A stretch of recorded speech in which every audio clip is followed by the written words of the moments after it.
बिस्मिल्लाहिर्रहमानिर्रहीम। अस्सलाम वालेकुम। मैं नजम शिराज बुनियाद की ख़ुसूसी गुफ्तगू में आपको खुशामदीद कहता हूँ।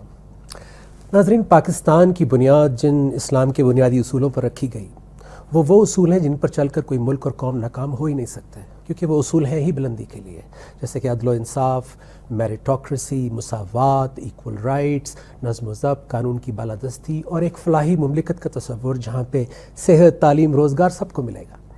तो आज 75 साल गुजरने के बाद भी हम उन्हीं बुनियादी मसाइल से लड़ रहे हैं। तो क्या ये सिर्फ पाकिस्तान के साथ हो रहा है? जी नहीं।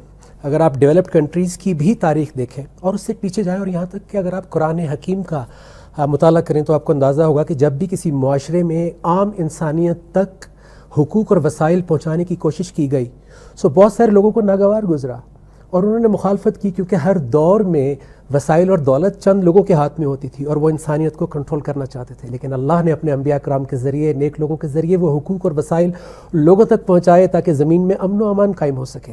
ये जंग अज़ल से चल रही है, अबद तक चलेगी।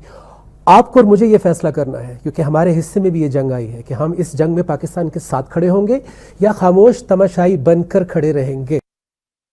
आज पाकिस्तान दुनिया में एक अहम मुल्क की हैसियत हासिल कर चुका है, और ये जो खित्ता है जिस पे पूरी दुनिया का फोकस है, सुपर पावर्स का भी, पाकिस्तान इस खित्ते का दिल है, एक सेंटर है, और कोई भी काम, कोई भी एक्टिविटी पाकिस्तान के इन्वॉल्वमेंट के बगैर नहीं हो सकती, तो जिससे पाकिस्तान पर एक इंटरनेशनल प्रेशर आता है।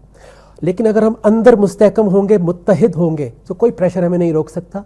तो ये क्या रुकावटें हैं जो हमें मुत्तहिद नहीं होने देती, मुस्तहकम नहीं होने देती, और हम इन पर बात क्यों नहीं करते? हम हर रोज़ डे टू डे सियासत पर बहस तो करते हैं, लेकिन बुनियादी मसाइल पर बात नहीं करते, अवाम को आगाह नहीं करते। मेरा और आपका रोल क्या है पाकिस्तान में, हमारा गोल क्या है, हमारा मकसद क्या है, हमारी मंजिल क्या है, ये हम जानना बहुत ज़रूरी है।